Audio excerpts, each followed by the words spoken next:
morning, everyone. This is Kathy Mason from Mason Works Marketing here on Conscious Business Zone with my friend Lee Witting. Hi, Lee. How are you? Hi, Kathy. I'm fine. How are things out there Oh, great, great. I'm in Colorado, and you are? in Penobscot, Maine, right on the Penobscot Bay? Wow, wow. Well, we have. If I look away from the screen and across the bay, I can see a lighthouse right from here. Oh, how beautiful. Well, you are a lighthouse. How perfect that you said that. You are, you are. I'm so glad to have you on and have people learn a little bit about what you're offering and what your life's. I mean, you've dedicated 7 years of your life to NDE Radio as part of IONS, which is the International Association in Near-Death Experiences and or Studies, excuse me. And what I wanted to start with, if you would be so kind, I know you have a very interesting life story. I'm so excited to get to hear more about it. But you started out with your interest in NDEs because you had one at a young age. Will you share a little bit about that? Sure, sure. My father came back from the war, and he was had some interesting and very difficult experiences in World War II. And as part of his therapy, he built a little cabin on a little island on a little lake in Branchville, New Jersey. Okay. And that's where we went as a family in the summer, whenever he could get away, which was not that often, unfortunately. Well, my NDE occurred when he he was away. He was, and my mother had gone into this little cottage that we had that my dad had built.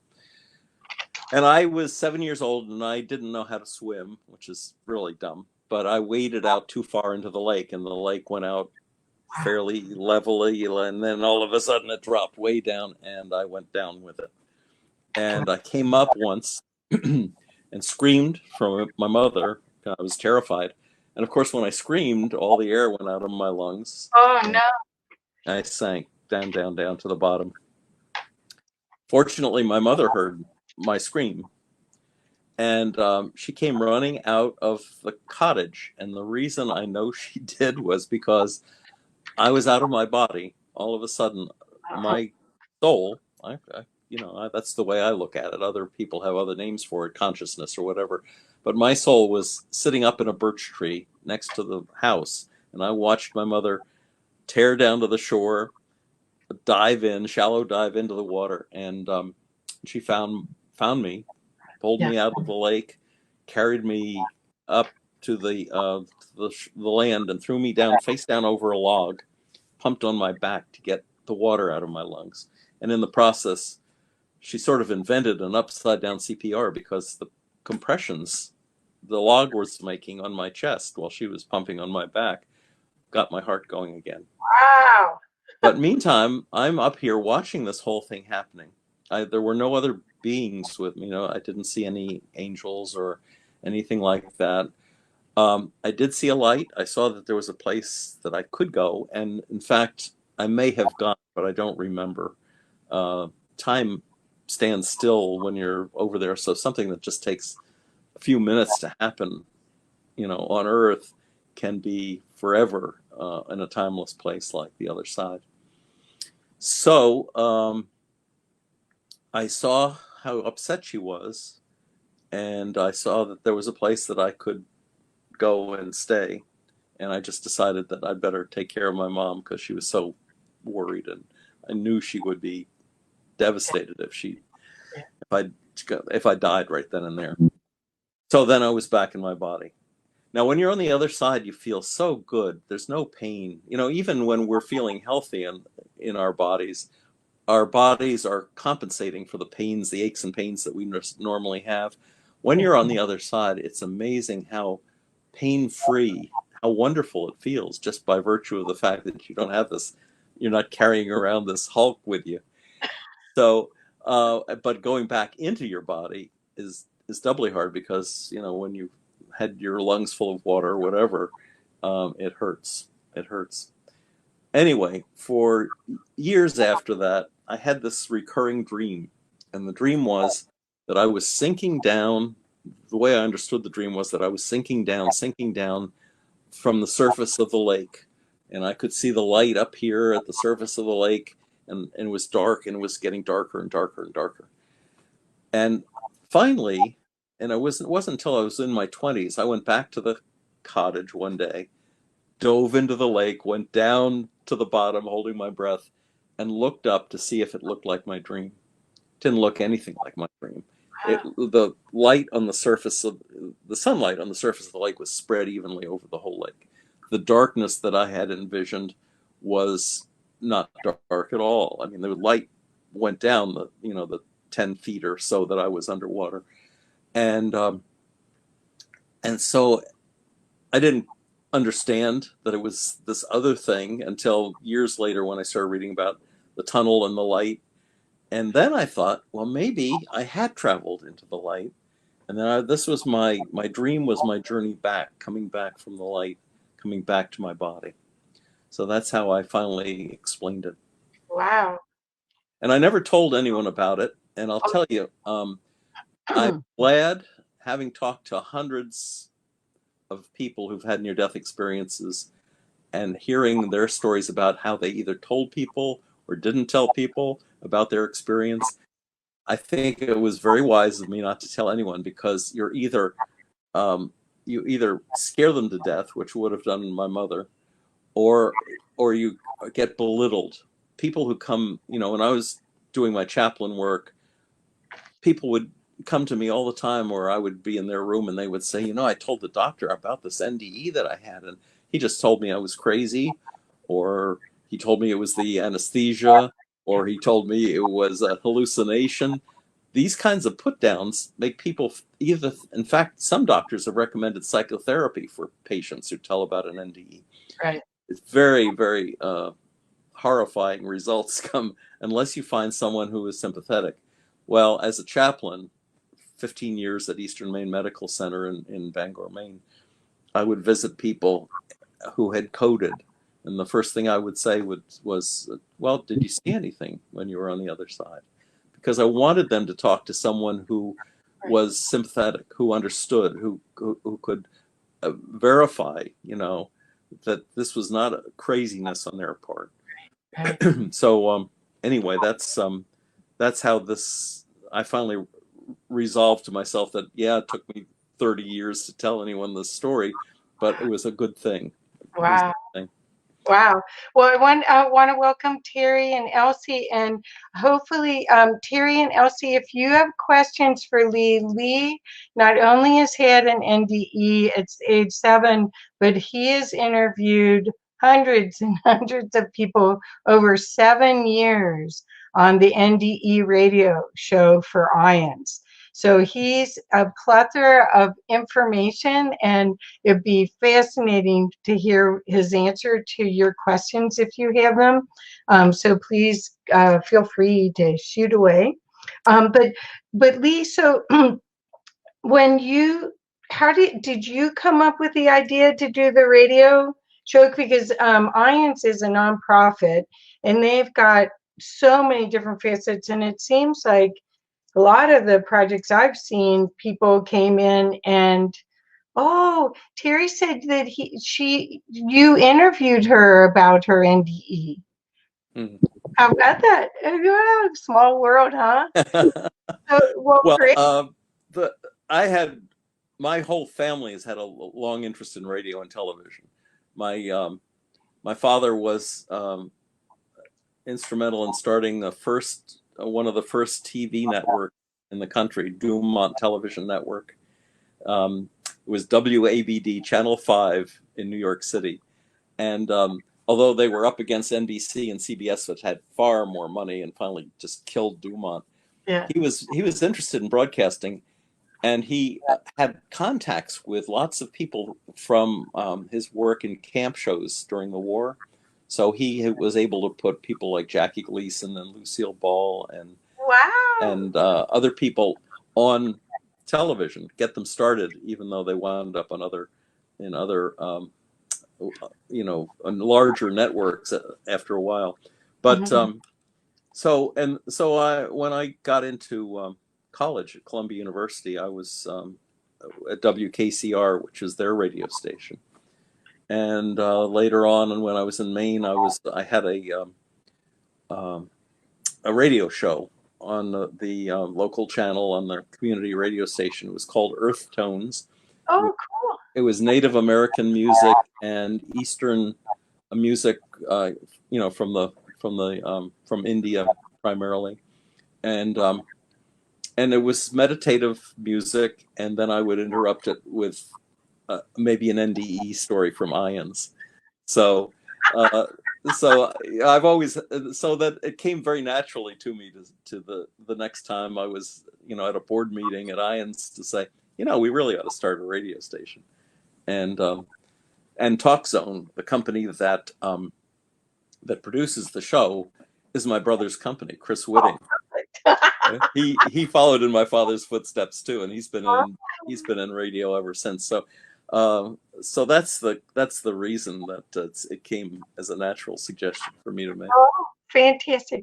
Well, so you and I were lucky enough to do Friday night after party thing. It was after Anita Morjani on the Ions did a virtual conference that was fantastic, and Anita Morjani was one of the keynote speakers, and Lee and I were asked to do a gig after a virtual after the conference party. Yeah, it was really fun. And so what I did is I interviewed Lee before we did our gig, and I got 6 questions that I asked you during that, and then we had the audience chime in. And so I thought if people don't have a lot of questions here, that we could revisit some of that, because I think what's fascinating is how you are able to put everything together without, I don't want to say doctrine, but I mean, you were able to still do ministry and look at reincarnation, look at all these other aspects that aren't necessarily in one religion. Right. So how did you, first of all, before we go to questions, how did you formulate all of that? I mean, that had to be, you had to be treading on the rims of what was acceptable. Well, I'll take you way back to after my NDE, when I was 7. I'd been a normal kind of kid. I was, I watched Howdy Doody on television, and Hopalong Cassidy was a favorite of mine. After this NDE, all my interests changed. I got interested in astronomy, of all things. I wanted to go look at the stars at night. My mother took me to the Hayden Planetarium in New York. I was dazzled by it. I was overwhelmed by the fact that they had created this domed structure, and they could make meteors and comets flash by, and the sun could rise and set, and the moon could go through its phases.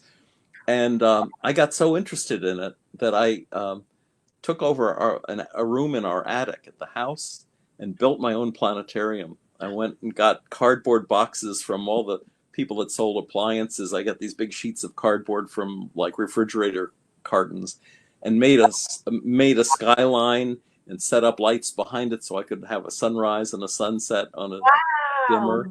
I had a little projector from it was a toy, but it was a wonderful toy from the Hayden Planetarium. And I would project the stars on the ceiling, and I would write scripts. I would have a story. I'd get my mother to come up and lie down on the mattress on the floor, and I would go through this whole routine with her. And finally, she realized I was really interested in this stuff. So she bought me a 3.5-inch reflecting telescope so I could go out at night and look at the moon and look at Mars and so forth. And it was just, it was such a different point of view. All of a sudden, I wanted to see the big picture.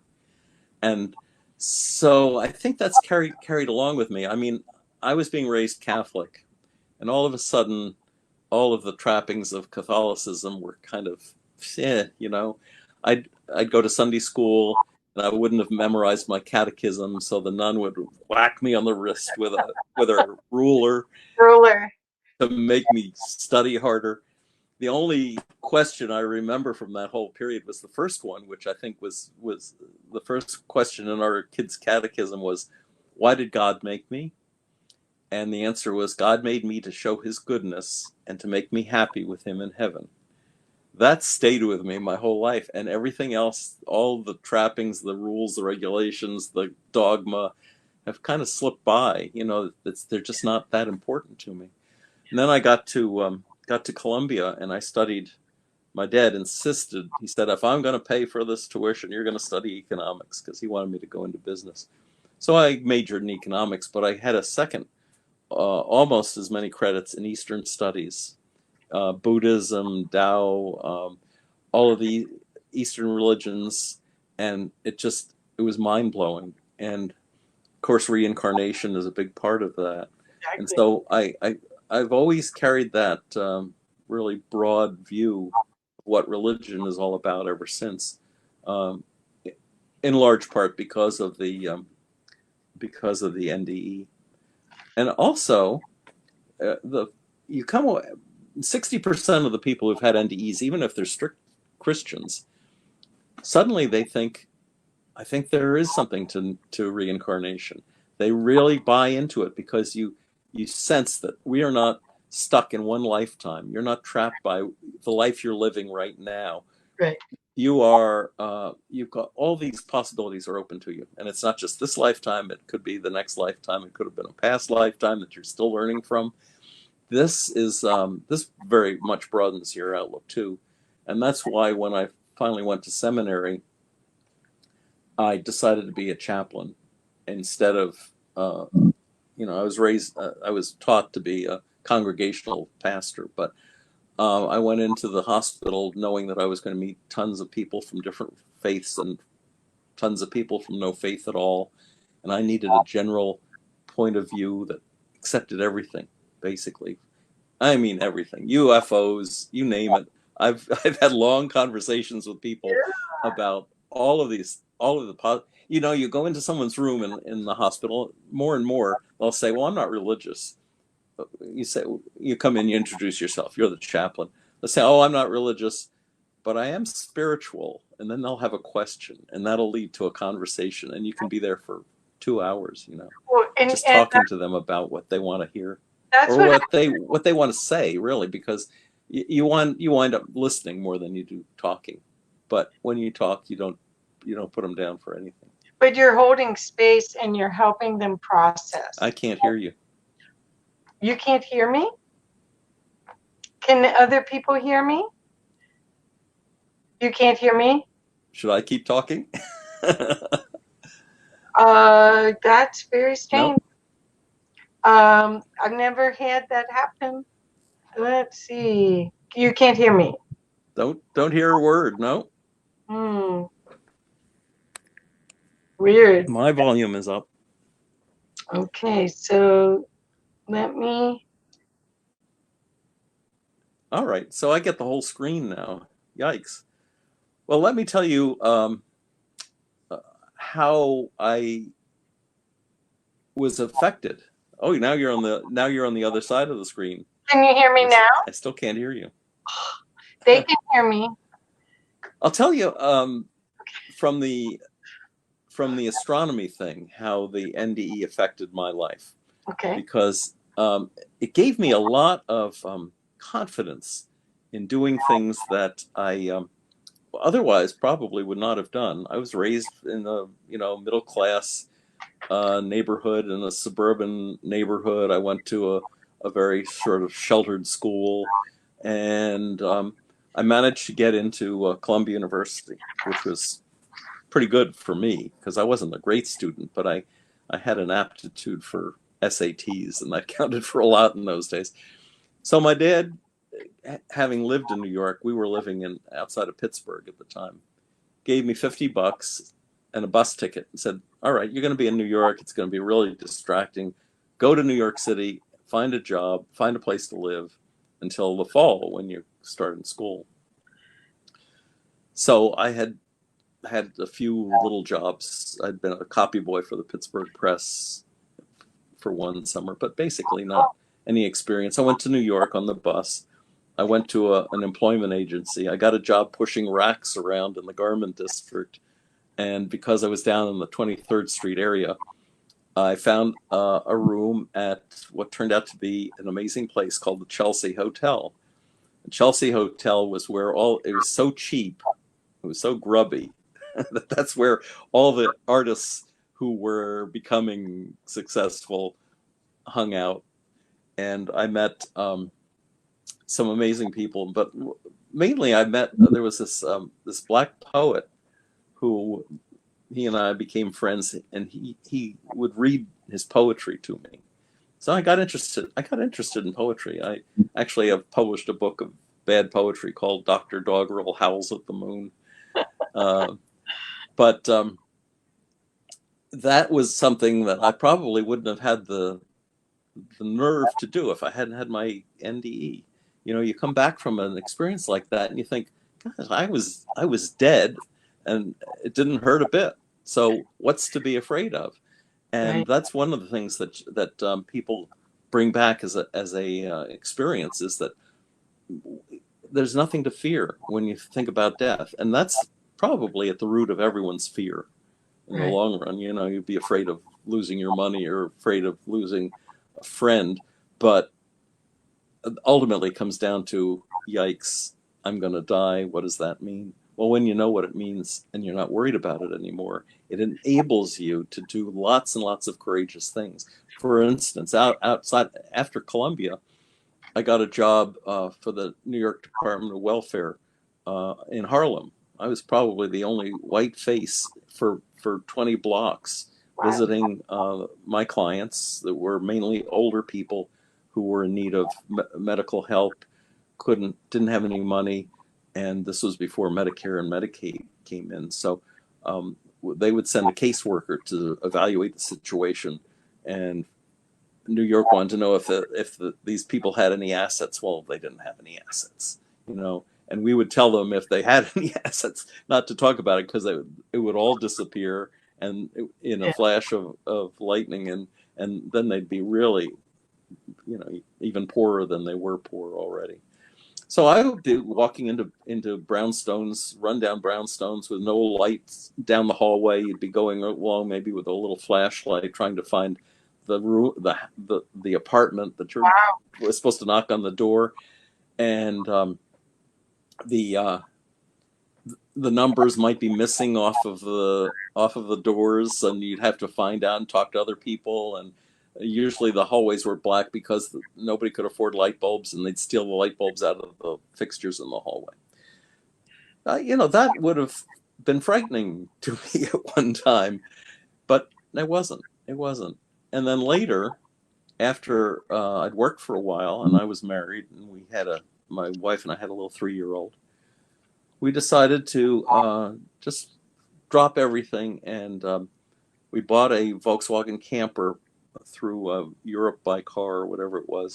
Got on a coal freighter in Norfolk, went to Germany, and spent almost a year just driving around Europe, living on $5 a day, which was, you know, that was a total of our savings. We didn't make it quite a year because we didn't have $5 a day saved up for a full year. But we went all through Europe, went down through the coast of Yugoslavia, into Turkey, Syria, Jordan, Lebanon, Israel. This was 1966. This was just before the 67 war. And met amazing people. It was still a peaceful area. You know, it's a disaster now, but saw amazing things. We followed Crusader routes. We followed sacred routes, because I was fascinated with sacred sites, both religious, Christian, I should say, and pagan, and Jewish too, of course. I mean, we were in the Dome of the Rock and places like that.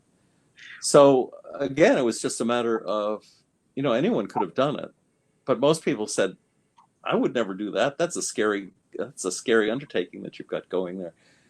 It was the strength of that conviction from the NDE. Is there a chance that So now, if you're talking about business okay, and spirituality, right. I had to. Yes. Phone. Okay. Hold on. Oh, I got it. I got it. Okay, so now you know what to do? Yes, Okay, I do. I'll hang up the other phone. Well, Okay. Ready? Is she there? hello. Hi. Hi. So we're just multi-layer because everyone can hear me, but no one can. But you can't hear me. I can't hear you for some reason. No. No, but these are great. You're doing great anyway. All right. But Should. so I just wanted you to hear, if I could, I wanted to let you know that some people are asking questions. Can Sure. I? Okay. So right now, Elsie said, in what way do you believe that you're fearless? How does that feel? Well, I wouldn't. I'm not. Shall I answer on the phone or just on the? Just on here. Okay. Hold on just a second. Let me mute this because I think otherwise you're going to have an echo. There. I think it would be foolish to say that I'm fearless. I mean, when I've done things that I found, well, for example, when I was going to seminary, I used to drive past this huge old church. It had been on the market in Bangor, Maine for years. The sign was the for sale sign from the broker was so tattered and so worn out. One day, I just got this impulse that I should go look at this church. So I called the broker, and she said, "Oh, I'm so glad you called." She said, "They're just about to turn. There's this proposal to turn this into Section 8 housing. They would put layers of apartments and take out the stained glass windows and really destroy what was a beautiful building." So I said, "Oh, let me come see it." No, I didn't have a lot of money. I had some money from I had a little real estate office on the coast, and I'd given that up to go to seminary, but I still had that building. And so I went into this church. Now, this church was built in 1851, and it was absolutely breathtaking. It was very dilapidated. You could see the roof had been leaking, but it was beautiful. It was absolutely beautiful. And I said, "I'm going to buy it." She said, "Well, these people have got a lot of money, and they're talking to the city about getting the permits to do all this work." I said, "Well, at least I'll go to the meetings and see what happens." So I went to the meeting, and they were saying this was going to be great, and the people who were selling the church, the Unitarians, were going to get a lot of money, $250,000 or something like that, and they were pleading with the city historic commission. The historic commission was saying, "Well, you can't take these beautiful stained glass windows out, but you can't have apartments with stained glass windows." They were so they were going back and forth, and the church was saying, "Well, we'll never sell it to anybody. Nobody's ever going to buy it if you have these restrictions on it." And I'd be in the back of the room, and I'd raise my hand, and I'd say, "I'll buy it."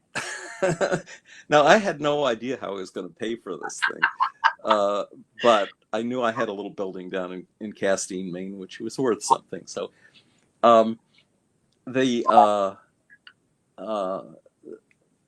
finally, this was after like the third or fourth meeting, the historic commission said, "Well, what about that guy in the back who keeps saying he'll buy it?" Well, I had actually less than half of what these people were offering for it. They didn't want to hear that I would buy it. But for the historic commission, it didn't matter what they were going to get for it. What mattered was preserving the property. Right. And so they turned down this group of business people, and they said, "Let him buy it." And wow. So I did. And I started a church, non-denominational church. I was just fresh out of seminary. I didn't really know what I was doing. But I said, I'm going to do a church that's totally different. And what it amounted to was like a group therapy session every Sunday. I didn't do sermons. we would just gather around and we'd sing some hymns and we'd say some prayers and we'd talk. We talk about what was on our mind. We talk about people getting into fights, people getting raped on occasion. I mean, all sorts of amazing, very personal, very healing stories once they got told. And of course, I'd bring in near-death experience stories that I'd heard. At this point, in order to support myself, I'd gotten the chaplain's job, and I was bringing these stories back and telling people to reassure them. So it wasn't fearless on my part to do it. I mean, it was kind of a calculated risk for sure, but it was something that otherwise, I think if I hadn't had this background in taking chances, I wouldn't have done it. Now, business people take chances too, without benefit of a near-death experience. Right. People take risks, but and they're calculated risks. Hopefully, I mean they're not totally foolish, but you need to, I think, in anything you need to understand first of all that this is not the be-all and end-all of things. That the life you're living right now is only a tiny part of the big picture. And that's where the importance of spirituality comes in, because if you have that background, whether it's going to church or synagogue or mosque, or if it's just I'm not religious but I'm spiritual, like most people are saying these days, if you have a sense that you and God are in communication, that this is a possibility, even if you don't hear God speaking directly in your ear, it is so it's so important to the balance of your life, to how to value your family just as much or even more than your business, because when you value your family, you're strengthening your personal psychological situation in a way that will make your business more likely to succeed. Right. Well, it's all of these relationships they shouldn't be kept apart. They should be really united together.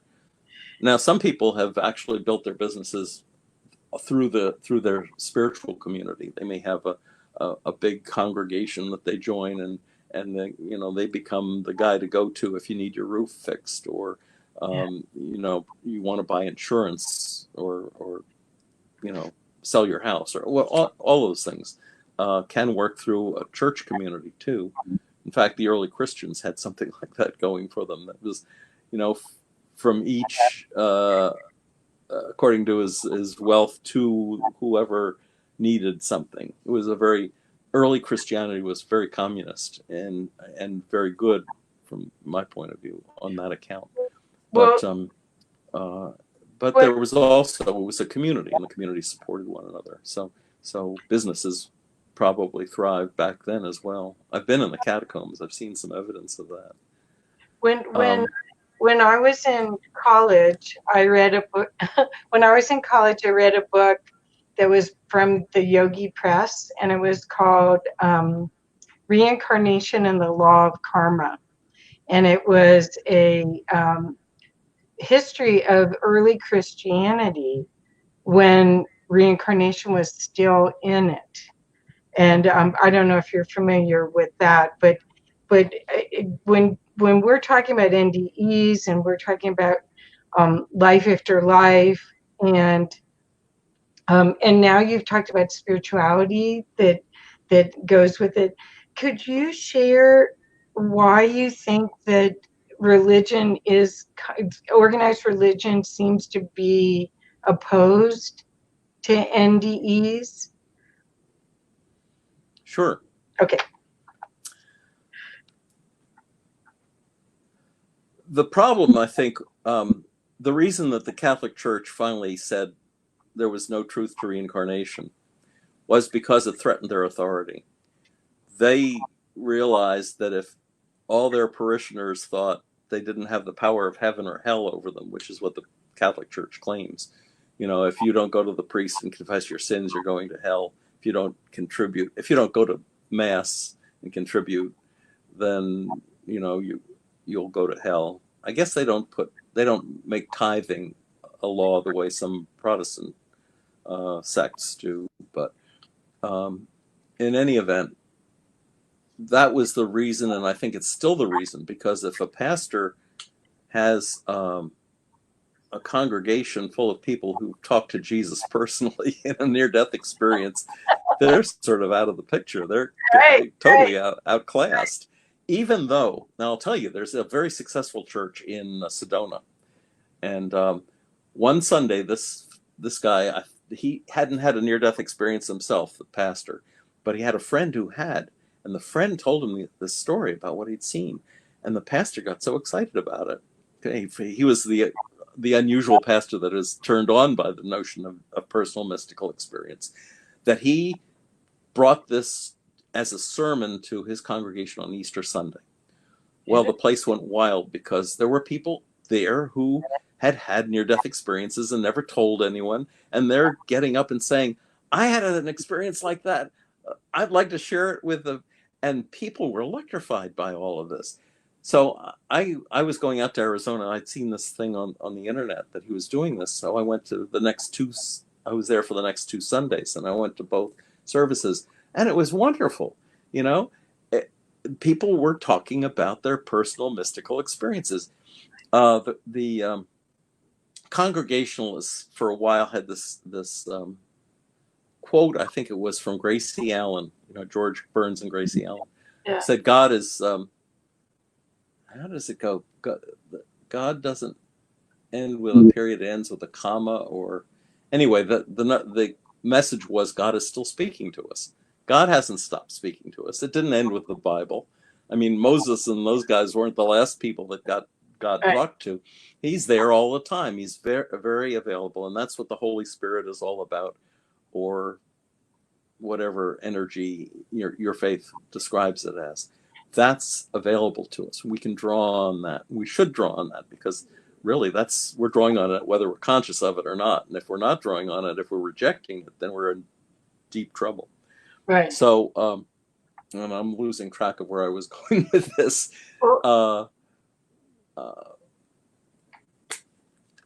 Where am I going? Well, I'll add something. That book that I mentioned, what they said, the reason that Christianity dropped the reincarnation model, because it was in early Hebrew texts, and then it was also in early Christianity, was because of the divine right of kings. And you couldn't have your heir take, if you were part of God, which is what all the kings claimed in feudal times, or previous to feudal times even, then your child you couldn't reincarnate as your child already. So that was why they said they took it out.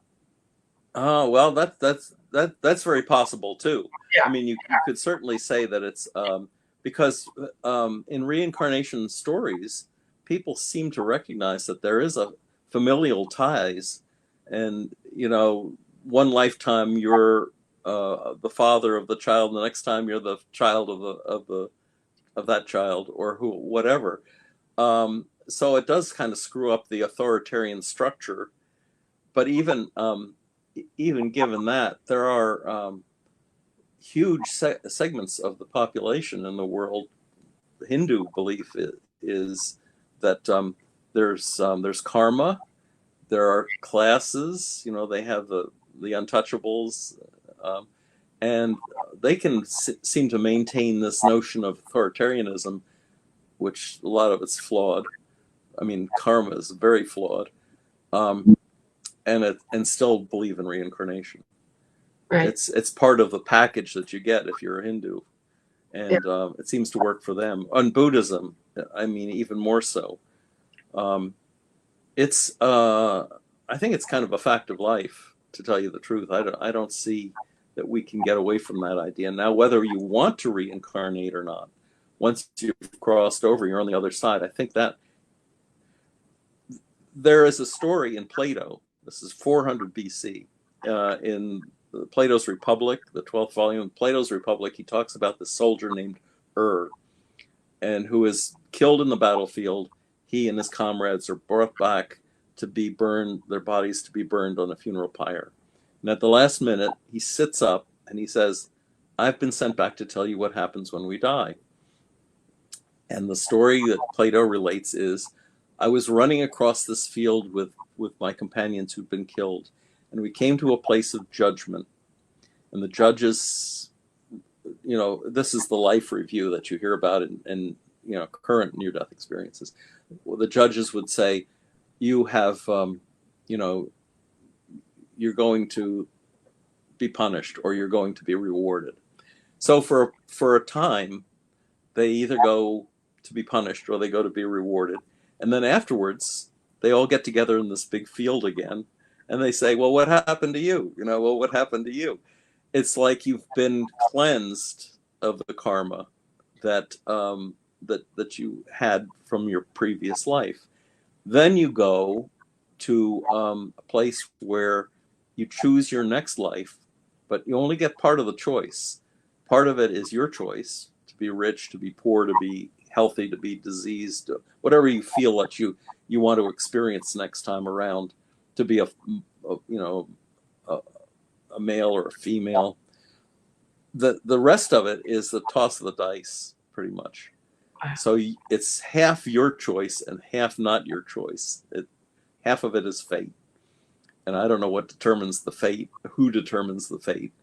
But at that point, you drink from the river of forgetfulness, and you're back in the womb to be born again. Wow. So Wow. that story predates Christianity by almost half a millennium.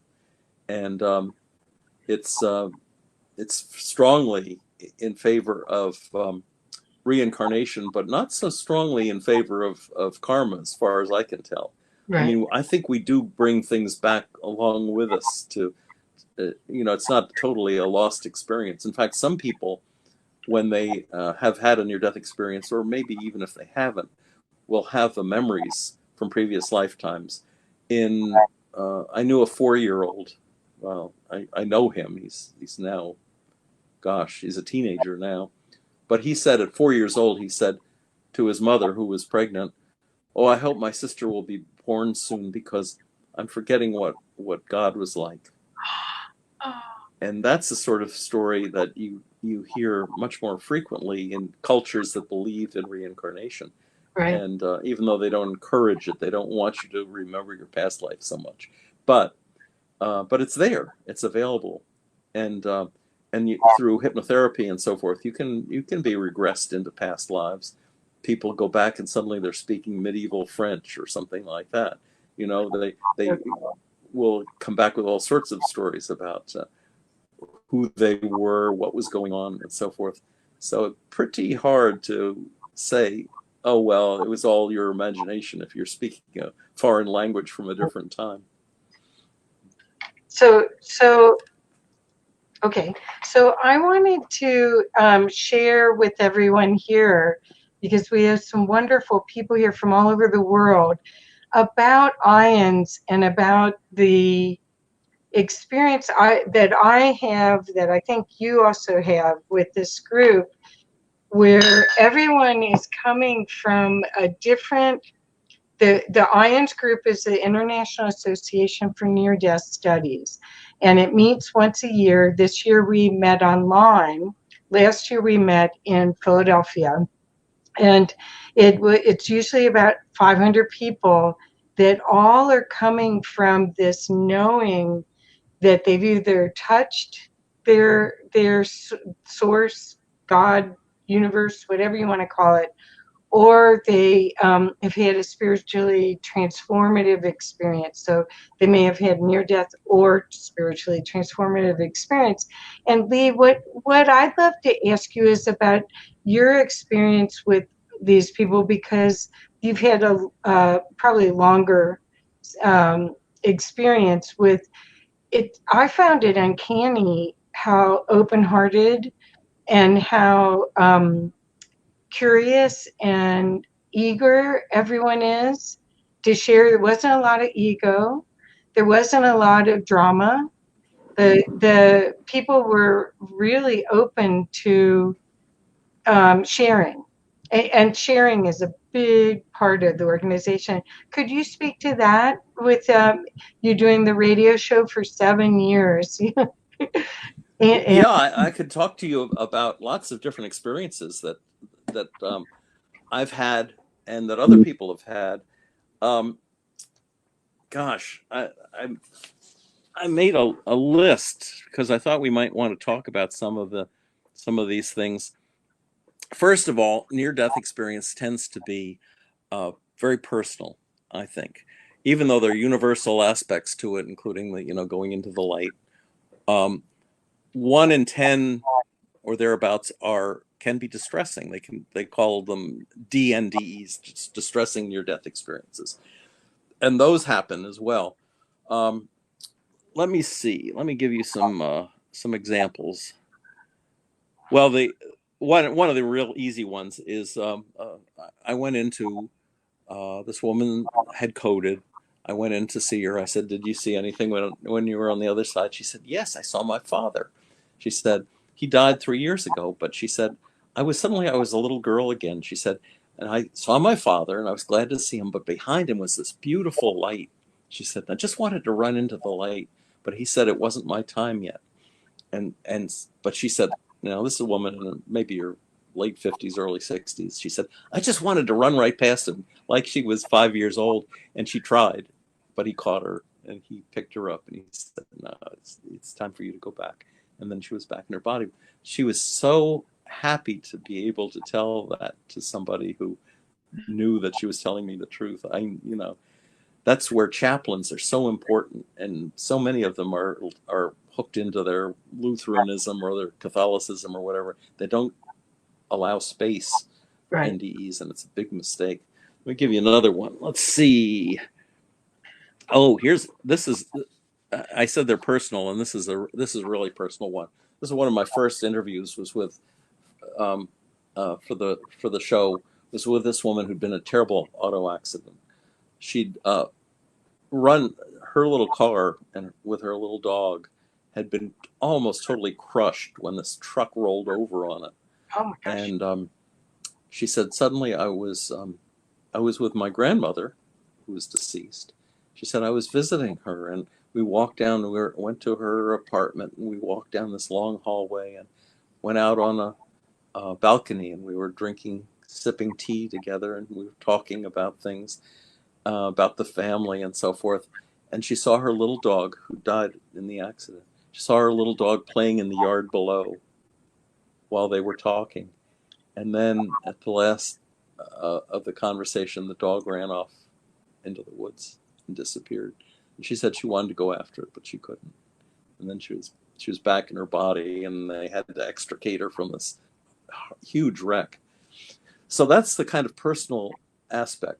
Now, there's also some life determining experiences, life and death determining experiences. There was this nurse told me this story. She said there was this woman that she really loved. She was patient, but she loved her. And the woman said, "I just want to die." She told her, and she'd signed a non-resuscitation paper. But this woman, the nurse loved her so much that when the code went off, this code sounded for this woman, she came rushing down the hall because she was going to do CPR. She said, "I was running down the hall to do what she shouldn't have done, but she really didn't want to lose this woman." She said, "And suddenly I was knocked flat on my back." She said, "Pow," just like that. And she said, not only that, but I could not get up. There was this heavy, heavy weight on my chest. Well, she realized it was the willpower of the spirit of this woman was saying, "No, I want to die, and I'm going to hold you here until you let me go." Wow.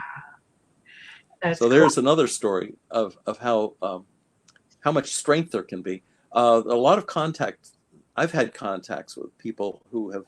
I was sitting at the cafeteria at the hospital one time, just having lunch. There was no one anywhere near me. I was off in the corner somewhere, and I felt this hand on my shoulder, and I looked, and it was. I knew it was a woman named Sarah. I said, "Sarah." know, I couldn't see anyone there, but I just knew from that touch that that's who it was, that she was a woman who had cancer and was, you know, and we talked a lot. I'd known her from before too, but she, later on I discovered that she, and I didn't even know she was in the hospital at that point in time, but the time that she put her hand on my shoulder was the exact time she died. Wow. So Wow. there were other, I mean, there are tons of stories. I'll tell you the worst death and the best death stories. How's that? Okay. Okay. The worst death I attended was this guy who was dying of cancer. They'd given him all this pain-killing drugs, but he was still so angry, so enraged that this was happening to him. He was, I don't know, maybe in his 50s or 60s. I mean, he was young to be dying. His family was distraught. Everyone was going crazy in the room. That's why they called the chaplain in. And I was trying to calm everyone down. And the moment he died, I felt him enter my body, take over my body. And it was really an ugly feeling. And it's nauseating when you feel like you've been invaded like that. It's only happened to me once, so I can't generalize. But I excused myself from the room. I went out into the hallway and I said, "You can't be in here." I knew what he was doing. I said, "You can't be in here. You've got to go on. This is not where you belong." And then that feeling left me. Okay, that was the worst death that I attended as a chaplain. The best death that I attended as a chaplain was this family that just loved. There were generations. There was the grandfather, the great-grandfather was dying.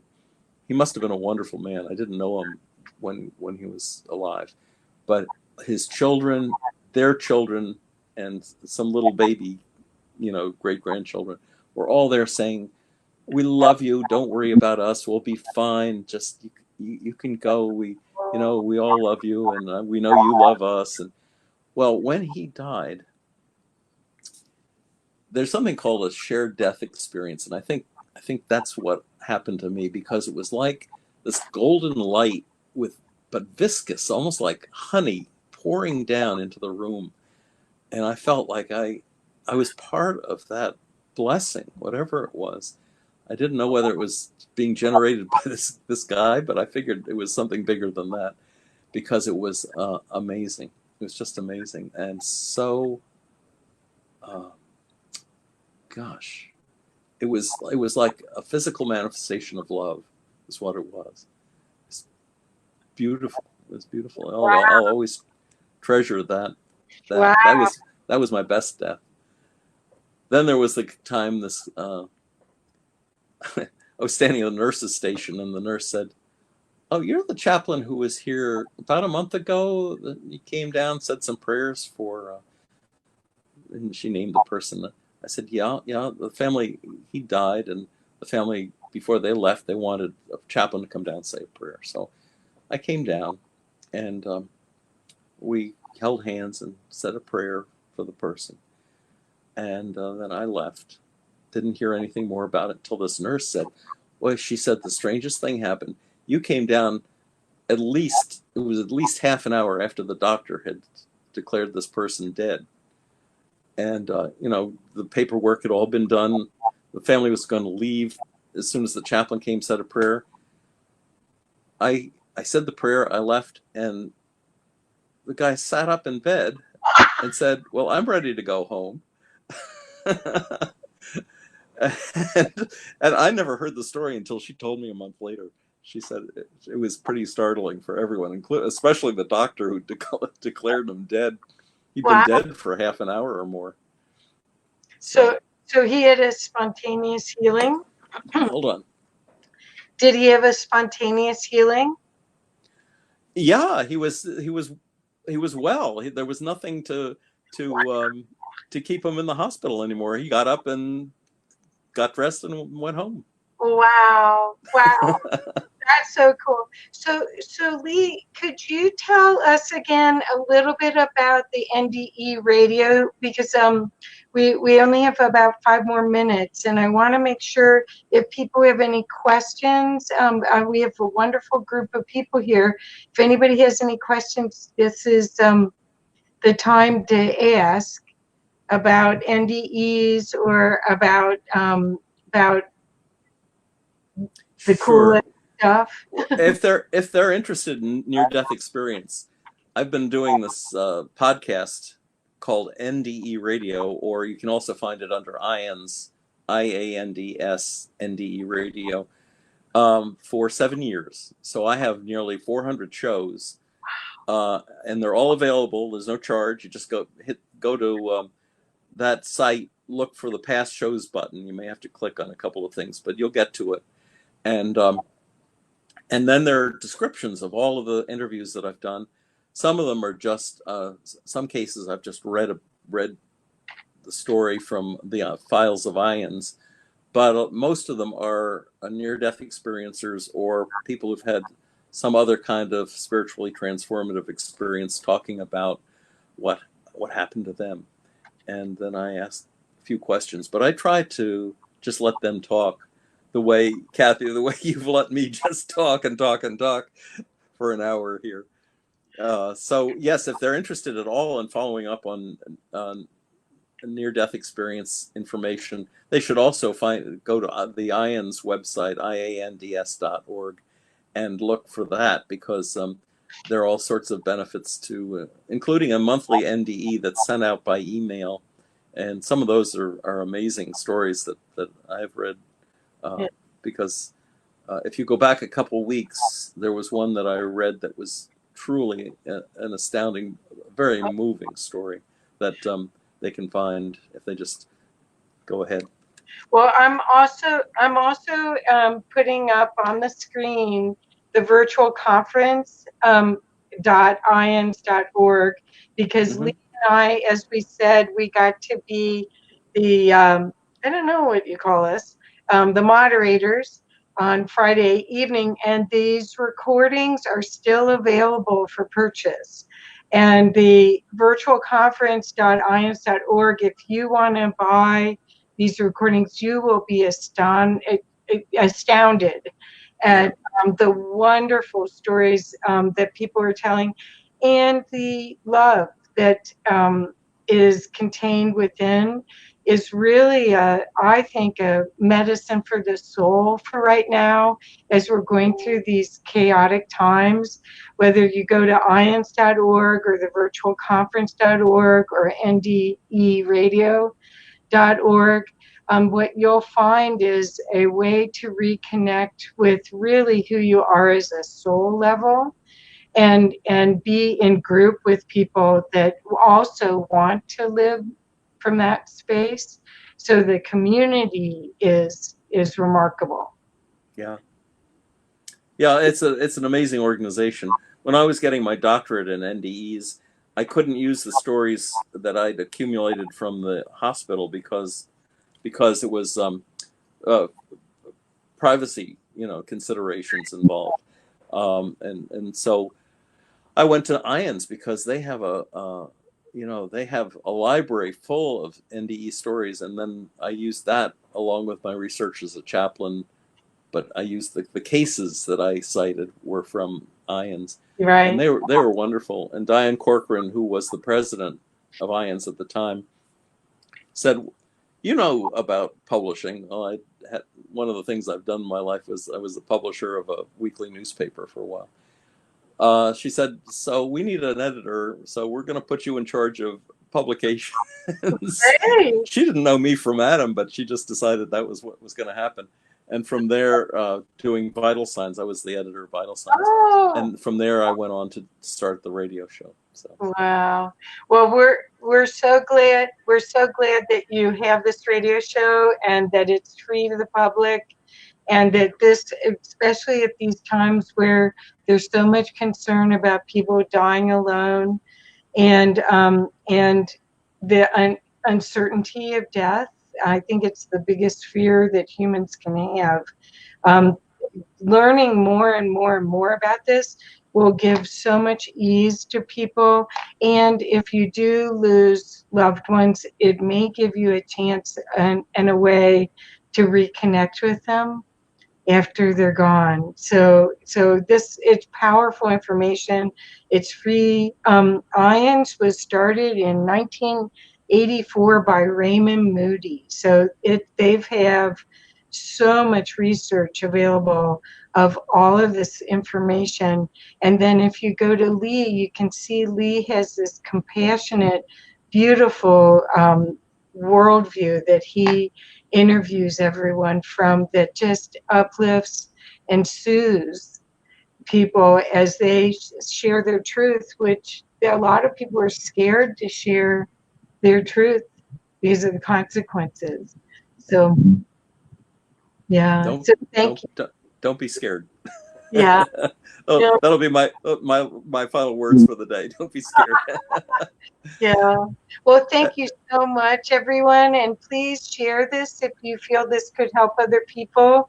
Again, ions.org. I'm showing the virtual conference, and also in the data on the comments I will definitely also put NDERadio.org. And Lee, thank you. I hope you'll do this for another 7 years. Yeah, this has been great, Kathy. Thanks so much for asking me. Yeah, thank you. Okay. Bye. Bye-bye. Bye-bye.